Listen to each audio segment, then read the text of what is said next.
Hello friend, अचानक ठरलेली ही Konkan trip आहे आणि सगळ्यात पहिल्यांदा आधी ठरवलं की डिझेल फुल करून घ्यावं गाडीमध्ये. कराड क्रॉस केल्यानंतर 1 किलोमीटर नंतर लगेच राईट आहे. तो राईट घेऊन आम्ही आंबाघाट थ्रू जायचं ठरवलं. ट्रिप चालू झाल्यानंतर एक ग्रुप फोटो तर पाहिजे, तर मग काकांना बोलवून घेऊन प्रसाद त्यांना सांगतोय कसे फोटो काढायचेत बघा. आपण जिथं लेफ्ट घेतला ना, आपण तिथं सरळ जायला पाहिजे होतं. लेफ्ट मेन आहे गोवा हायवेनं जायला पाहिजे सरळ खाली. जिथनं आपण राईड घेतला ना तिथे चुकला. आयुष्यात चुका खूप झालेल्या आहेत. अजून एक चूक त्यात. नंतर आम्ही लुडो खेळायचं ठरवलेलं आहे. लुडो चाललो आहे रात. लुडोचा गेम संपून आम्ही लवकर झोपलो, कारण की आम्हाला सकाळी सकाळी गणपतीपुळेचं दर्शन घ्यायचं होतं. तर आम्ही लवकर उठून मस्तपैकी फ्रेश माइंडने म्हटलं दर्शन करावं. सकाळी उठून आम्ही आलेलो आहे मंदिरात. सगळेजण बसलेत भाविक आमच्यासारखे. आम्ही पण बसलो थोडा वेळ. नंतर मला सांगितलं की इथं आतमध्ये मोबाईल वापरायचा नाही. मग मला व्हिडिओ बंद करावी लागली आणि बाहेर जावं लागलं. बाहेर येऊन बघतो तर जोरात पाऊस. सगळे प्रत्येकजण जे बाहेर फोटो काढत होते सगळे पळाले आहेत आतमध्ये आणि पावसामुळे कोणाला फोटोही काढता आलेले नाहीत. मग आता वाट बघत होतो की पाऊस कधी थांबतो आहे. सगळे तुम्ही बघू शकता कसे थांबले तिथे साईडला. जसा पाऊस थांबेल मला माहीत होतं सगळे बाहेर पळणार. मी ह्यांना लवकर म्हटलं लवकर चला. पाऊस जसा थांबला की परत गर्दी तुम्ही बघू शकता. प्रत्येक जणाला फोटो काढायचा आहे आणि सगळेजण बाहेर आलेत. फोटो काढून झाल्यानंतर रिटर्न जायला आम्ही निघालो. बाहेर जाताना उंदीर मामा होते. प्रसाद त्यांना काहीतरी इच्छा सांगत होता कानात. शेवटी आजी वैतागून गेल्या. म्हटलं ह्याचं काही होत नाही, मी निघते.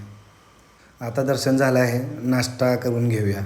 कारण की काल सोमेशचा उपवास होता, गुरुवार, त्यामुळे त्याला भूक लागली होती. मग आम्ही मस्तपैकी नाश्ता केला.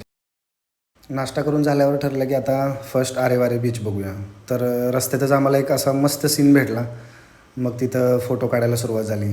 बट बीचवर आलो आहे आणि मग बीचपर्यंत पण नाही पोचलो, तर एवढ्यावरून मज्जा नाही. मग म्हटलं खाली गेलं पाहिजे. चला खाली जाऊया. कुठून रस्ता दिसतोय का बघूया खाली जायला. काय तो पाण्याचा आवाज आणि काय सीन आहे सुंदर बघा. आम्ही ही ट्रिप खरं तर कॅन्सल करणार होतो की खूप पाऊस आहे तिकडं, सगळे बीच बंद आहेत असं तसं. बट पाऊस येत होता पण जात पण होता. मग त्या जसा पाऊस जाईल तसं मग आम्ही बाहेर पडत होतो. तिथून पुढे बाहेर पडल्यानंतर अजून एक एकदम सुंदर सीन दिसत होता, जो इंस्टाग्रामला व्हायरल वगैरे होत असतात व्हिडिओ, तशा टाईपचा हा सीन होता. आम्हाला तिथून पुढे आता झीप लाईनला जायचं होतं आणि फायनली आम्ही झीप लाईनच्या इथे पोहोचलो आहे. बघू शकता, pair zip line, single zip line, couple zip line आणि किड्स झीप लाईन हे इव्हेंट होते इथं. आणि समुद्राच्या वरून हे इव्हेंट करण्याची मज्जाच वेगळी आहे.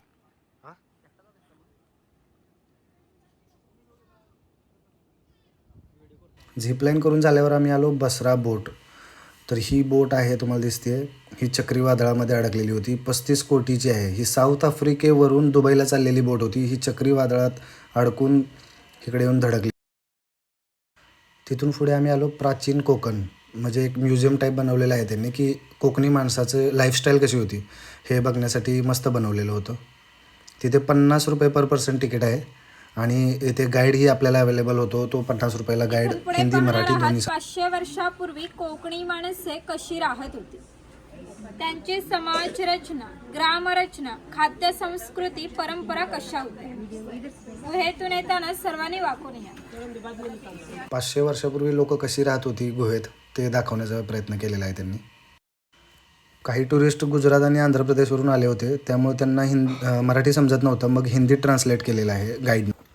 यह हमारे ग्राम देवता का मंदिर है. पहले धार्मिक संस्थाई गांव नियंत्रित करते थे. गांव में किसी दो व्यक्ति के बीच झगड़े हो गए तो गांव के सभी लोग यहाँ इकट्ठा हो जाते थे और गांव के मुखिया उनके सामने न्यायदान का काम करते थे. और एक महत्व की विशेषता यह है कि संसार में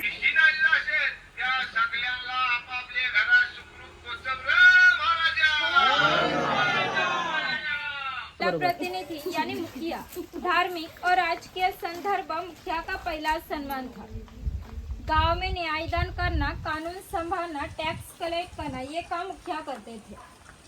वो मुखिया की बीवी है. कोकणी औरतें सुंदर और शूर थी, लेकिन उन्हें स्वतंत्रता नहीं थी. माच घर के दरवाजे की चौखट यही उनके लिए मर्यादा थी. वो किसान है, इसकी घास की झोपड़ी और इसके कम कपड़ों पर मत जाइए। ये हमारे गांव का प्रमुख उत्पादक घटक माना जाता है। गांव के 12 बलूतेदार मुखिया और आजई ने अनाज देने का काम एक किसान करता था। यहाँ पर ये जो चूल्हा देख रहे से कोंकणी भाषा में पिरसा कहते हैं। ये पहले हमेशा के लिए जलता रखा जाता था। किसान की बीवी को जब खाना बनाना तो यहाँ से 2 शोले लेकर रसोई घर का चूल्हा जलाती थी। अगर ये बुझ गया तो घर में 2 चकमक के पत्थर रखे जाते थे, वो एक दूसरे पर घिसट कर आँच लगाई जाती थी। पहले कोंकणी लोग मिट्टी, लकड़ी और पत्थर के बर्तन रसोई घर में इस्तेमाल करते थे। ये जो जातनी जैसा दिख रहे इसे घिरट कहते हैं। जातने में अनाज पीसते और घिरट में अनाज के छिलके अलग किए जाते हैं। ये सेवे का लोहे का यंत्र है, सेवे का लकड़ी का यंत्र है। ये मोदक पात्र है, पहले का कोंकणी कुकर। ये पूरण यंत्र है, यहाँ पर दाल डाली जाती है। ये 2 रॉड घुमाने से पूरण नीचे गिरता है। बाद में उसकी मीठी रोटी तैयार की जाती है, यानी कि पुरणपोळी दाल पीसने के लिए। तिथून पुढे मार्लेश्वर मंदिराची एक गुफेमध्ये प्रतिमा बनवलेली आहे, खूप सुंदर आहे.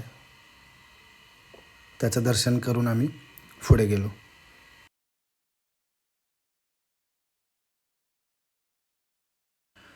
शंख शिंपल्यापासून वेगवेगळे डिझाईन, फ्रेम आणि काही माशांचे फोटोज ठेवले होते इथं, तुम्ही बघू शकता.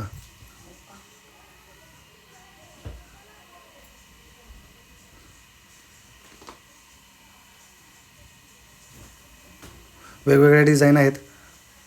काही शंख शिंपल्यामधून निघालेल्या मण्यांचेही डिझाईन आहेत इथं अवेलेबल. प्राचीन कोकण फिरून झाल्यानंतर आम्ही रिटर्न जायला निघालो आणि आंबा घाटात एक ॲक्सिडेंट झालेला छोटा. ट्रक रिव्हर्समध्ये येऊन टाटा हॅरियर गाडीला धडकला होता. आंबा घाट उतरल्यानंतर कराडमध्ये पोचलो आहे आम्ही.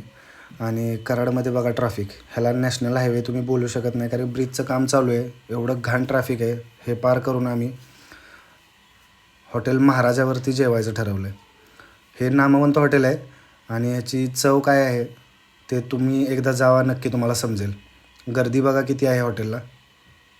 खूप मस्त जेवण आहे. शिक्षिका प्रभा भोसले, त्यांच्या हातची चव जर खायची असेल तर तुम्ही नक्की जावा इथे. सातारपासून हे हॉटेल 8 ते 10 किलोमीटर असेल. मग आम्ही घरी पोचलो आणि छान अशी आमची ट्रिप झाली आहे. व्लॉग कसा वाटला नक्की कमेंट करून सांगा.